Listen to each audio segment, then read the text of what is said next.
Okay, it's almost 3 o'clock on Wednesday, May 2nd, 2018, and this meeting of the Civil Service Commission is here on call to order. Roll call, please. Mr. Hickman, Here. Vice Chairman Koss, and Chairman Ripka. Here. Mr. Koss advised us last week that he's going to be on travel, so he's not going to attend this meeting. So I move to excuse the absence of Mr. Koss. Do I hear a second? Second. All right, we have a motion by Mr. Ripka, second by Mr. Hickman. Roll call, please. Mr. Hickman Aye. and Chairman Ripka. Aye. And I Mr. did Koss is receive, excused. sorry, I did receive notice from Councilman Browning that he had a work conflict and wasn't able to attend. So he apologizes. We miss him when he's not here. Please stand for the Pledge of Allegiance.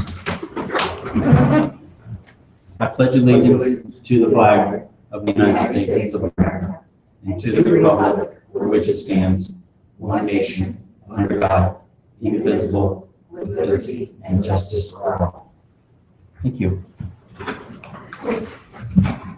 Could you please read agenda item number 3 into the record? Approval of the motion summary for the meeting held April 4th, 2018 as recorded and transcribed. Okay, assuming everybody has read the motion in advance, does any member wish to initiate further discussion? If not, I move to accept and approve the motion summary as recorded and transcribed. Do I hear a second? Second. All right, we have a move by Mr. Ripka, second by Mr. Hickman. Roll call. Mr. Hickman, Aye. Chairman Ripka. Aye, motion carries. Please read agenda item number 4 into the record. Approval of the fire captain promotional list. Okay, Chief Donahue, I yield the floor to you. Thank you and good afternoon. Before you is a recommendation for the approval of the fire captain's promotional list. This process actually started in 2017, I believe it was, where we ended up having a written examination. We had 4 candidates that took the written test and were put on a promotional hold list because we did not have a position open at the fire department. With the 2018 budget, we transitioned our assistant fire chief's position to a captain's position, which opened up a position. From there, we took that promotional hold list and began now continuing on with the process where we ended up having an oral panel interview and also an assessment center. And those are the scores that you see that provide the totals and the ranking of the personnel. During the process, we did have 4 people take the written examination. Just prior to the oral interview and assessment center, we did have one of our candidates drop off at his request from the process. So we're actually bringing forth to you the 3 candidates that remain. From here, once the list is approved, it'll go to an interview with the fire chief, which I'm looking probably be next week. I'll schedule that, and then a recommendation made to the city manager, where that will end up moving forward and filling that position. So it's my recommendation to move forward with this this list. Okay. So we had a list before that expired September 6th, right? And then we put the hold list out. So if there's not a job open, we do the hold list based on Correct. what we did in 2015 for the promotional process. And what we've tried to do, and the reason for that, is to expedite the process. In years past, we did not do a test, and we wouldn't do a test until one was a position opened up, and then you ended up, creating a process that 6 weeks, if not more, in trying to get this process up and running. So this is, I think, worked out really for the benefit of us and keeping this going. We also utilize the personnel that are on the promotional hold list, trying to develop them. They are the first people to work in what we call an out of classification pay. In other words, if the captain's out, they're on the promotional list and they're on that shift, they work in that position. So it's really part of the development process of these individuals. So they get experience without actually taking the job in there. Yep. That's very good. I find having these certified lists ready and names on it in advance saves months in the hiring process. It does. Very, very commendable. So the 2017 list, everybody that was on there had the opportunity to go on to the certified list. Correct. Yes. That was the case. Super. All right. Any further questions? Okay, I move to accept and certify the fire captain promotion list as presented. Do I hear a second? Second. Okay, we have a move by Mr. Ripka, second by Mr. Hickman. Roll. Hickman. Exactly.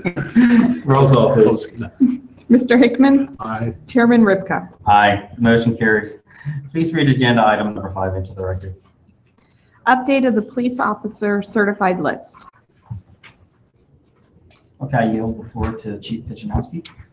For consideration is an update to the police officer list. We have 4 names that are rolling off the list. First would be Christian Williams. He is coming off as he's been hired. His start date was today. And the other 3 names on the list, Gabriel Watt, Nicholas Ambrosich, and Frederick Roche are rolling off due to time. Okay, so we had previous discussions, I remember about a year ago, about the scoring system, and sometimes the highest rated candidate may not be the most suitable for the position. Christian Williams seemed to hit about maybe 8 on that list. Did you have any offers to anybody on top of the list or further above them? Did you? We have a rule of 10, so what I do is analyze the top 10. Mhm. I personally, I look at how they've done during the oral interview. Mhm. So the physical fitness test is a static test. The written test, that score is kind of a job fit test, but it's a little more generic. But the interview is where they're put in front of people and they have to perform and they have to communicate and they have to kind of sell themselves. And you get a feel for if they're test smart and they're physically fit, then can they deliver it in a performance or in an interview, so to speak. So I put a lot of value on how people do in the interview, assuming they've gotten to that point, they've passed everything else. And if they pass the interview, that means they've also done well in the background self-report. So when you actually look at the interview scores, Christian Williams was our second highest interview score that we had left on the list.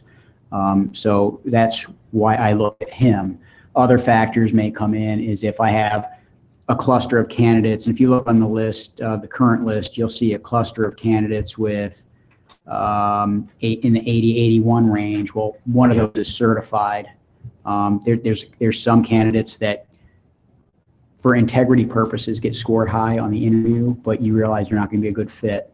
And so, you don't look at those. And then you look at if there's candidates that are clustered together. If I have someone who's certified, that means I get them on the road about 3 or 4 months earlier. So there's a lot of Right. So he was impressive during the interview yeah, he actually was very impressive. Yeah. So I think the point I'm making is this is not a list where we go to the top score and just select it. There's other factors that come into play. Correct.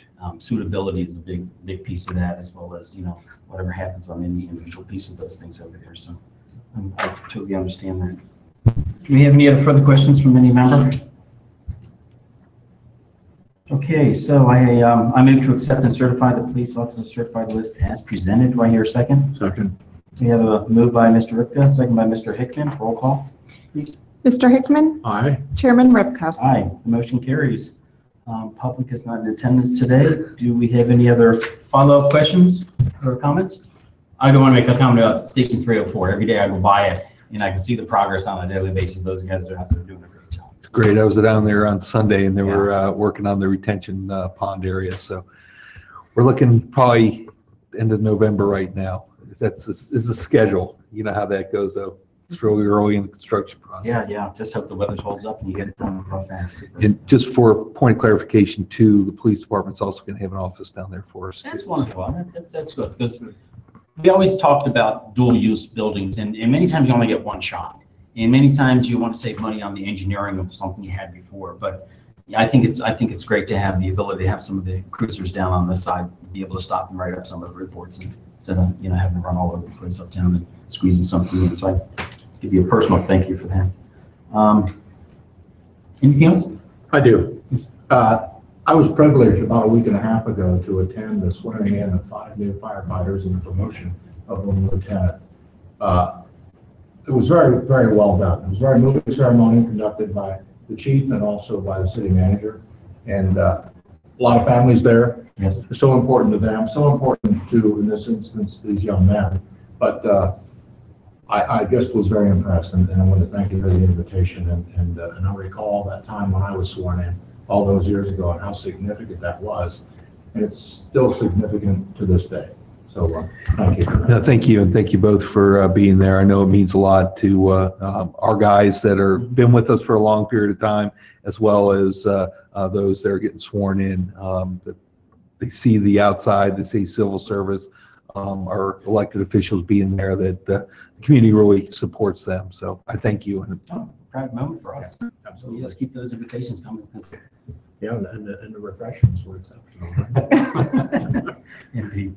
Okay, there being no further business to conduct, a motion to adjourn. Do I hear a second? Second. We have a move by Mr. Ripka, second by Mr. Hickman to adjourn. Roll call, please. Mr. Hickman, Aye. Chairman Ripka. Aye. This meeting is now adjourned. Thank you all. Nice. All right, that's.